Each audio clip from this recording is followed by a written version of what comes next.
যিনি আল্লাহকে সত্যিকারভাবে চিনেছেন তিনি সব কিছুই দেখেন আল্লাহর পক্ষ থেকে আসছে, আর তার জন্য পরীক্ষাও হয়ে যায় মিষ্টি। ভাবুন, সৈয়দুনা বিলাল রাদিয়াল্লাহু আনহু মক্কার উত্তপ্ত বালুর উপর নির্যাতিত হচ্ছেন, তবুও তার মুখে শুধু একটি শব্দ, আহাদ আহাদ, এক এক।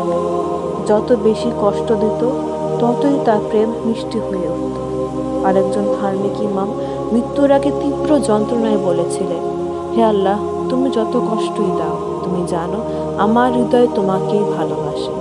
কারণ যারা সত্যিকার আল্লাহকে জানে তারা জানে তিনি আল মুবতালি, অর্থাৎ যিনি পরীক্ষা নেন, আর প্রতিটি পরীক্ষার পেছনে থাকে এক ডিভাইন হিকমাহ, আল্লাহর প্রজ্ঞা।